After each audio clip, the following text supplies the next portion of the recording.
¿Qué tal? Muy buenas noches, bienvenidos a Cita con, y recuerden ustedes que como todos los martes a las 7 de la noche, la cita es con la Fundación Forjando Futuro. Recordemos que la Fundación Forjando Futuros es una organización que asesora y acompaña a las víctimas del conflicto armado en Colombia, especialmente en la región de Antioquia, en temas de reclamación de tierras, de restitución de tierras, de indemnizaciones, de reparación de víctimas. Por eso todos los martes estamos aquí hablando de temas que tienen que ver con las víctimas del conflicto armado, con líderes y lideresas sociales que son víctimas de estos grupos armados ilegales. Y vamos a comenzar presentando a nuestras invitadas de esta noche. Comenzamos por Nora Saldarriaga, ella es la subdirectora de la Fundación Forjando Futuros, a quien le agradecemos su presencia esta noche, Nora.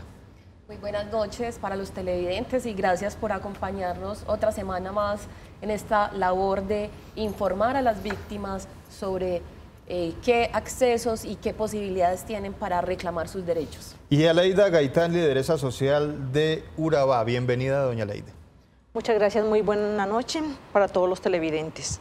Y como siempre, está conmigo aquí en el set Ana María Caral. Muy buenas noches para usted, Germán, para nuestras invitadas, para Nora Saldarriaga y para Aleida Gaitán, y por supuesto para todos los televidentes que esta noche nos acompañan acá en Cita Con. Hoy tenemos un programa bien particular y especial porque vamos a hablar de la región de Urabá. Si bien usted lo mencionaba, pues la Fundación Forjando Futuros en el 2002 se constituyó como tal desde allí, desde la zona del Urabá. Y Aleida ha estado acompañando también esa labor que ha hecho la Fundación Forjando Futuros. Para dar algunos datos que es importante que la gente conozca, la Unidad para las Víctimas ha dicho que de los 747.340 habitantes que tiene esta subregión, Germán, 504.933 han sido declarados como víctimas del conflicto armado en la zona del Urabá. Muchas personas, casi 80% aproximadamente. Exactamente.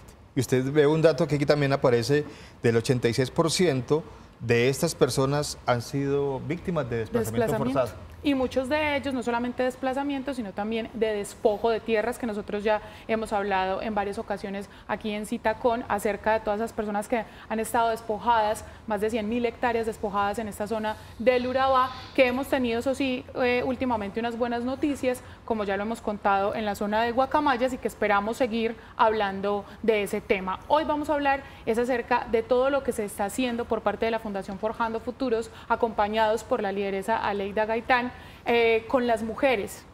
Siempre estamos hablando de las personas despojadas, especialmente de los hombres que perdieron esa titularidad de los predios, pero nunca estamos hablando de qué pasa con las mujeres, qué pasa con los niños, con esas poblaciones. Y es que las mujeres también son víctimas de todos estos delitos cometidos por grupos armados ilegales. Lo que a veces se menciona como esos botines de guerra, que son las mujeres como lo que más le duele al grupo familiar, son las mujeres cabeza de familia en muchas oportunidades, mujeres que han quedado solas porque asesinaron al esposo, son las mujeres que han tenido que hacerle frente a esas situaciones violentas, especialmente en el Urabá. Comencemos hablando, Nora, de cuál ha sido la situación en el Urabá y cómo está ahora.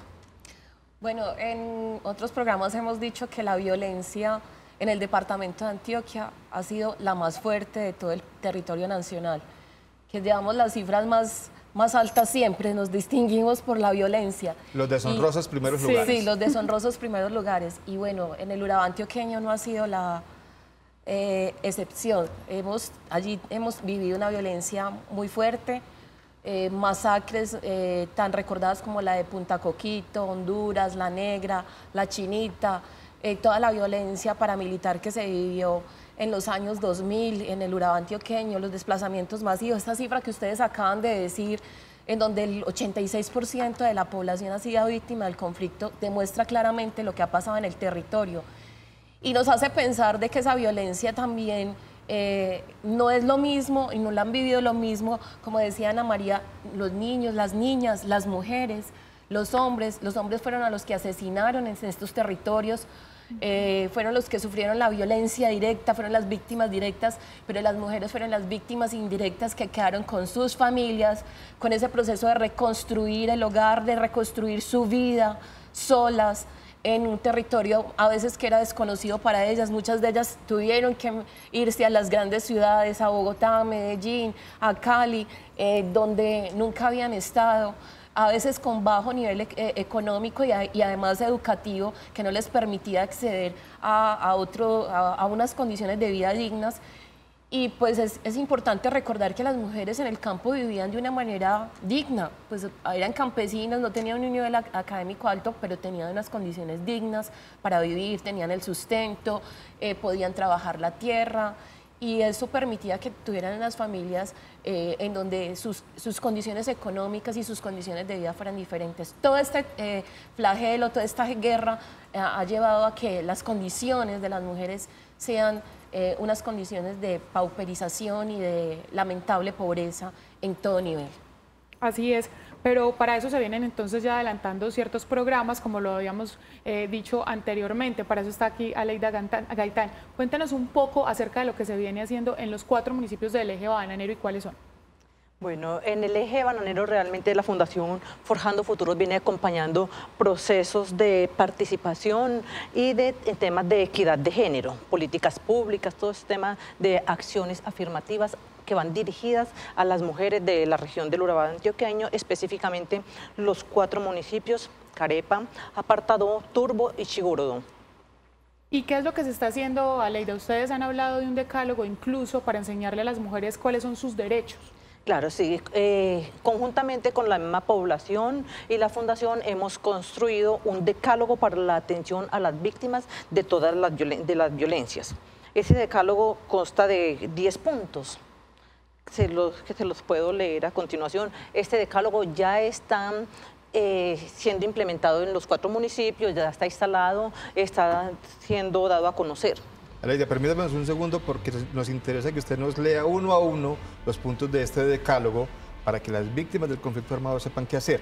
Lo vamos a hacer después de la pausa y seguiremos hablando sobre la violencia contra las mujeres, especialmente en el Urabá antioqueño, hoy en Citacón.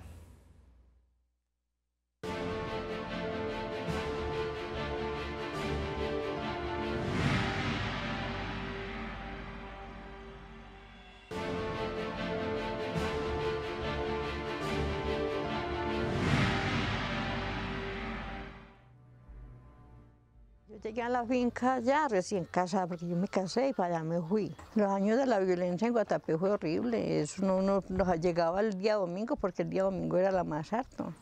Llegaba el día domingo, ¿quién irá a caer? ¿Quién irá a caer hoy? ¿Quién irá a caer? No se podían venir ninguno de los hombres, porque todos estaban amenazados. ¿Volver a tener tierra? No. ¿Por qué? Porque uno en las tierras tiene muchos recuerdos, muchas angustias. Uno sentirse amanecer solo, anochecer solo, sin hablar con quién. Eso no he querido yo.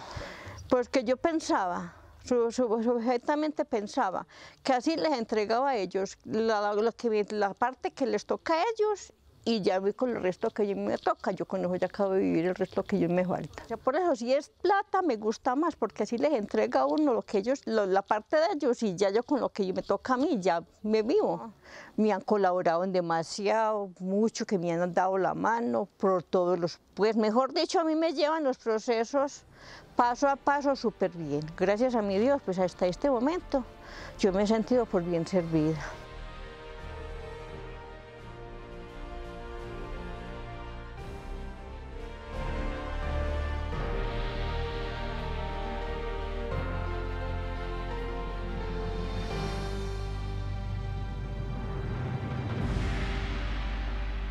Muchísimas gracias por continuar aquí en Cita con la Fundación Forjando Futuros, y veíamos la historia de Rosa Ramírez. Como ya les hemos comentado acá en Cita con, hemos estado pasando las historias de personas que son jurídicamente representadas por la Fundación Forjando Futuros, como lo es ella en el municipio de Granada. Y habíamos visto, yo le comentaba a Germán fuera de cámara, que la mayoría de los que han contado la historia dicen volver a su tierra, están desde el predio diciendo que fue muy duro, que sí, pero que ahorita retornaron. La historia de Rosa es distinta, porque ella no quiso retornar, sino que como la ley así también lo dispone, quiso que le compensaran en dinero. Ella dijo que a esa tierra no volvía, y es muy respetable, claro que sí. Por razones de seguridad, por los recuerdos que les trae, no quería saber nada. Es respetable, como lo dice usted, Ana María.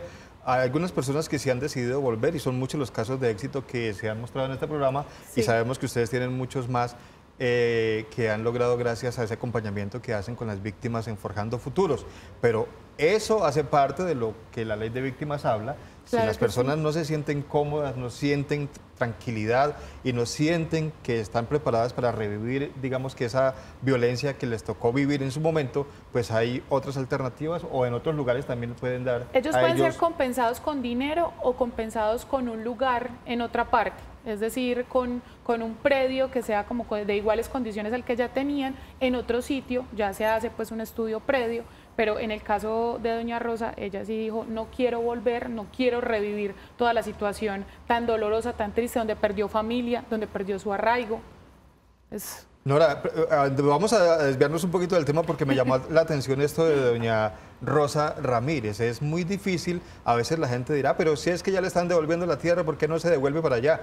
Es que una cosa es que le digan eso y otra cosa es recordar lo que les tocó vivir, perder a las familiares, ser víctima de un grupo armado ilegal que los hicieron salir por la fuerza a sangre y fuego. Es decir, no es fácil para una persona retornar, así sea eso lo que se busque. Sí, en el caso específico de doña Rosa, que he tenido la oportunidad de hablar con ella, a ella le asesinaron a su esposo y a un hijo en esa tierra y pues obvio que para ella ese recuerdo tan lamentable no le permite regresar a ese territorio, recordar esa historia trágica que tuvo.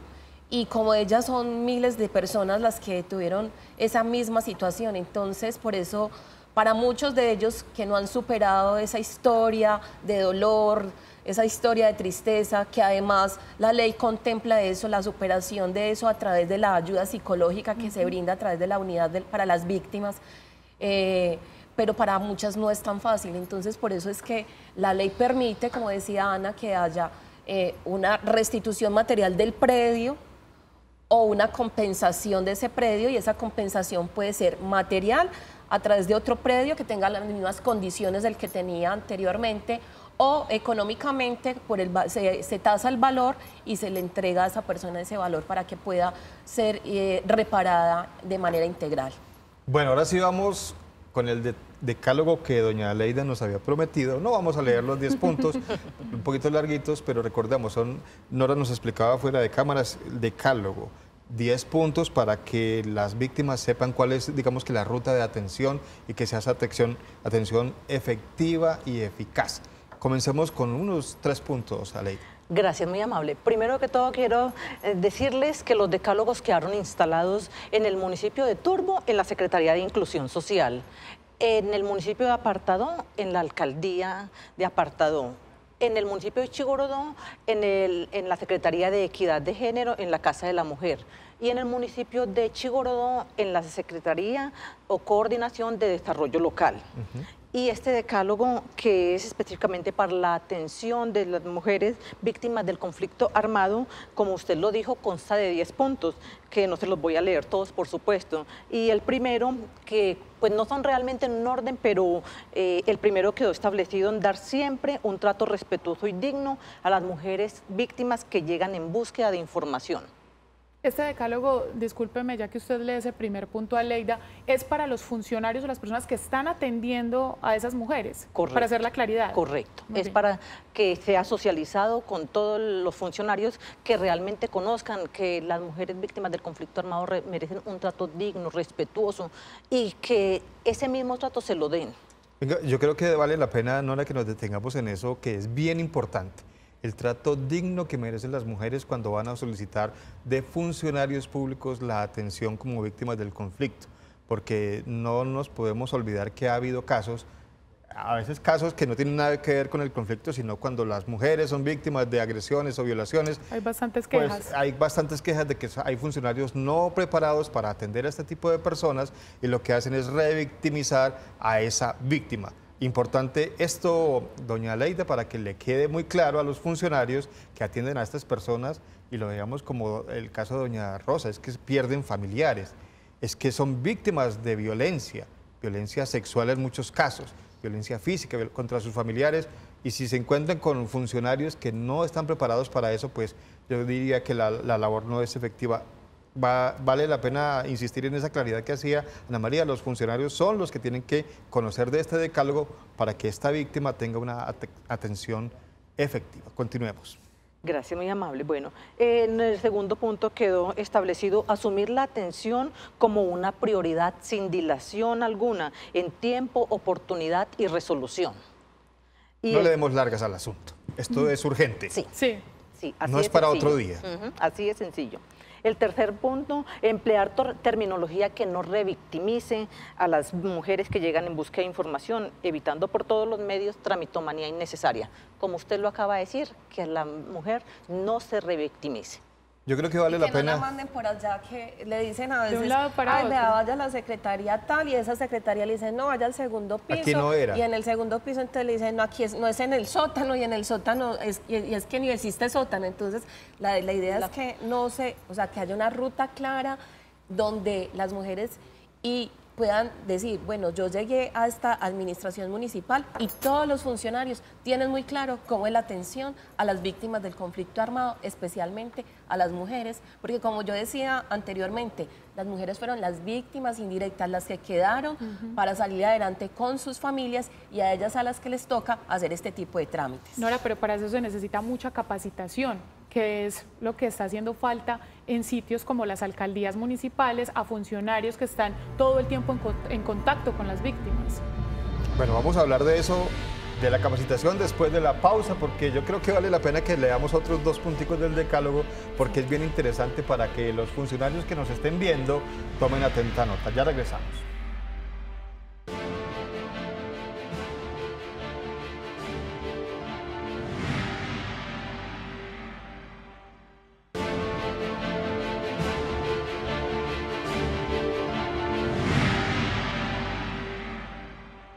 Muchas gracias por continuar con nosotros. Recuerden, estamos en Cita Con, y como todos los martes a las 7 de la noche, la cita es con la Fundación Forjando Futuros, y hablamos como siempre también sobre víctimas del conflicto armado, y hoy queríamos hablar especialmente de las mujeres víctimas del conflicto armado en una zona específica de Antioquia, el Urabá antioqueño, que nos lo decía Nola Saldarriaga hace un momento al comenzar el programa, y lo hemos dicho varias veces. En Antioquia la violencia ha sido, digamos que más cruda, más fuerte, y la zona del Urabá sí que tuvo esas manifestaciones violentas en una época. Ya están cambiando las cosas, por supuesto, ahora estamos en otra tónica, pero todavía hay cosas que superar. Pero nos decía Nora durante la pausa, mientras leemos más puntos del decálogo, con don Aleida nos decía que ha habido un cambio de actitud de funcionarios públicos en estas alcaldías donde se instalaron estos puntos, este decálogo. Ha sido de buen recibo, eso es bueno para este proceso. Sí, de manera sorprendente, porque hablar de género en este país es una cosa así complicada. O sea, la gente, cuando se habla de la palabra género, ahí mismo se hace un mundo y una imaginación de un montón de cosas que no son reales, ¿cierto? Hoy que nosotros lleguemos a 4 alcaldías y que podamos decir, vamos a hablar de género y vamos a hablar de las mujeres, vamos a hablar de que hay que tener una atención especial y específica para cada población, eso nos da una visión de que el asunto hoy va cambiando también, y que la gente va teniendo otra mentalidad, y que eso posibilita de que se haga una atención de manera muy especial a las mujeres, y especialmente en esta región donde las mujeres han sufrido tanto. Entonces, Aleida nos va a leer aquí otros 2 puntos sí, que porque son nos súper llamó mucho la importantes. atención. Otro punto, Aleida. Bueno, dar siempre información clara, precisa y oportuna, haciendo énfasis en que el acompañamiento institucional es sin costo alguno. Esto hay que dejarlo muy claro, porque quedó establecido aquí, porque precisamente algunas personas insistían en que les cobraban algunas actividades por las cuales las asesoraban. Los mismos funcionarios estaban cobrando por esas actividades. Entonces, en esa concertación con todas las víctimas y con la misma institución, entonces quedó establecido. Perdóneme, Aleida, pero Nora, ¿cómo así que les estaban cobrando? O sea, eso se supone que no debe pasar, no debe suceder, y eso, ¿qué es lo que ocurre ahí? ¿O no sabían, o es que estaban aprovechando? A veces ustedes saben que hay gente inescrupulosa que se aprovecha de la buena fe de los otros, y de las cosas tan condiciones. sencillas como hacer un derecho de petición. Eso es obligación de los funcionarios públicos, y de brindar esa atención. Entonces, sí ha habido territorios donde nos hemos encontrado con esa situación, Y por eso entonces en el decálogo quisimos dejar muy claro, o sea, todo el servicio que prestan las administraciones municipales, que presta el sector público, es de manera gratuita. Hay cosas que se cobran que tienen que ver con impuestos, que son cosas diferentes, pero la atención a las víctimas es de manera gratuita y prioritaria. Y por eso entonces se queda expresado, porque muchas víctimas se quejaron en razón a que habían funcionarios que lo hacían.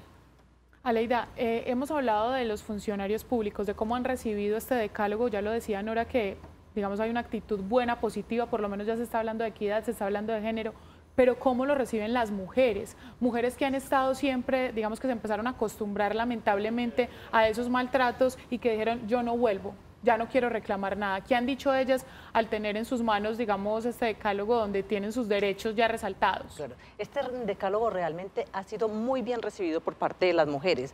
Ellas han tenido acceso en físico porque les hemos entregado ya el documento en físico a través de volantes y saben que está ya instalado en las alcaldías. Ha sido de muy buen recibo. Y agradecen mucho que la Fundación haya hecho ese gran aporte para la sociedad, no solamente para ellas como víctimas del conflicto, sino que refleja todo ese sentir de la mujer víctima. Muy bien, antes ya se nos está acabando el tiempo, Nora, quisiera preguntar, sí, hacer una última pregunta y es con respecto a las agencias de cooperaciones internacionales. Ya sabemos que la Fundación trabaja es gracias a esos aportes internacionales que se hacen. ¿Por qué están tan interesados en el tema de género? Porque han identificado que hay, en muchos territorios el significado y el valor de las mujeres era un valor, no se le daba valor realmente, y que la atención que se le brindaba a las mujeres era escasa y mínima.